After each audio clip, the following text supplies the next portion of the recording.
Yeah. It's a pleasure to have you on my show, Gully TV. Gully, right? Yeah. Wow. I heard a lot about you. I'm a little bit in the dark. I admit that on your career. There's some highlights that drew me to you as an artist. Yeah. Namely the record Cannon. How did you end up on that record? That was a banger. The record Cannon? Yeah. I wrote that song. That's my song. My verse is the first verse on that beat. You know what I'm saying? The whole concept, I developed that. Me and Don Cannon, right in my crib. So that was my song. But supposed to go on my album. But before we get to my album, Drama's album became a priority with my crew. We threw a bunch of guys on there. We threw Tip on there. Shout out to Tip and Freeway and Lil Wayne and Buster. It became legendary overnight. You know what I mean? But yeah, that was my record. So how I got on this because I wrote it. Is there a perception that was Wayne's song? I don't care whose song it was, man. Like, it's all about people hearing it and loving it. You know what I mean? More than it is whose song it is. Right. It became Drama song technically. And I think Drama put it on Lil Wayne dedication mixtape. Yeah, it makes sense. And that's how it became Lil Wayne's song. But hey, man, please, Lil Wayne had a way broader reach than I did, so I prefer it to be a Lil Wayne song, shit, for what it was. So the hook wasn't any particular artist, or it wasn't Wayne saying Cannon. That was Don Cannon. Cannon, nah, man, that Cannon drop is something Don was doing on mixtapes way before that song even came together.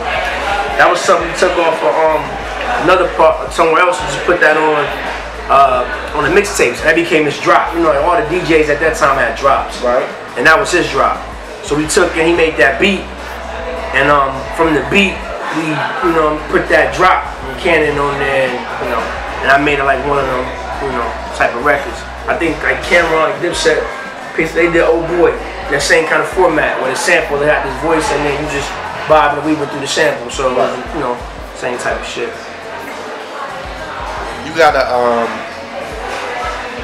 you don't have a conventional story when it comes to being an MC from a region that's not really recognized as being highly populated by MCs. You have Top Authority, you got MC Breed, the state of Michigan I'm speaking of.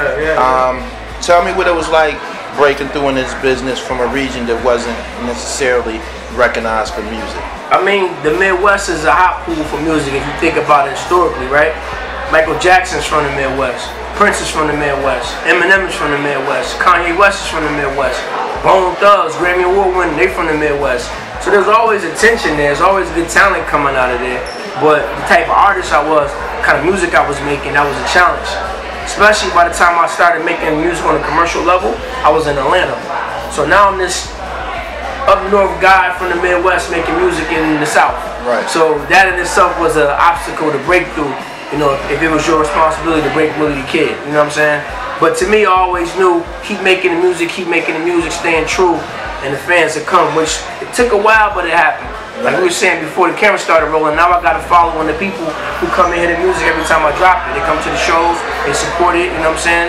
They're streaming it. I'm getting all types of love on the social media, so they let me know all the regional things, they're important, but they're not essential to connecting with the fans, you know what I'm saying? Do you have any particular project that you dropped that's favored by you that you feel like, yo, that's my Cuban links right there? I'm gonna keep it real, man. All the projects do different things, and it's beautiful because that's how I intended it to be. You know what I mean? Like I put a project out called Midwest Willie last year around the same time, and I did it just for Michigan, Ohio, Indiana, like the surrounding neighboring areas where I came out.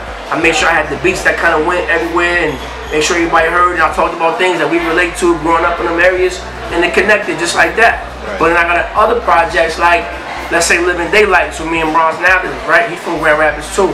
He's down with Wu, do beats with RZA and everything. Like that was a Wu-Tang influence up top, scrape the snow off your car album. It was supposed to be for that, and that's right where that went. You know what I'm saying? So I do a good job at targeting where I want this music to go, and go right where I want it to.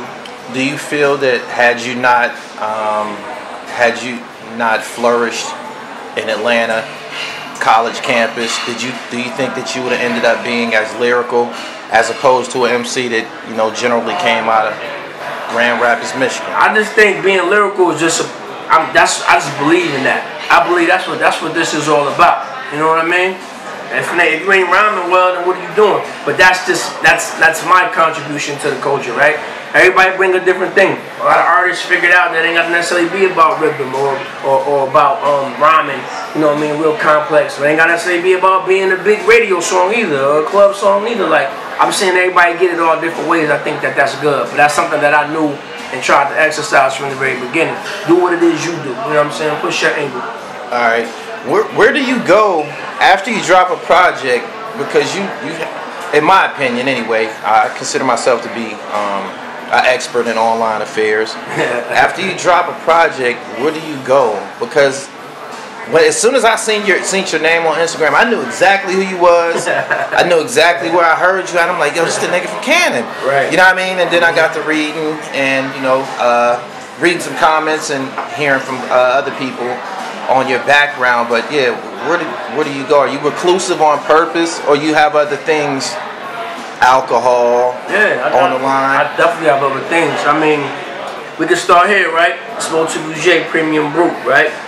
This is a champagne, the inaugural product from a line of adult beverages I have coming soon. I have a company, it's called Motu Bouger Spirits.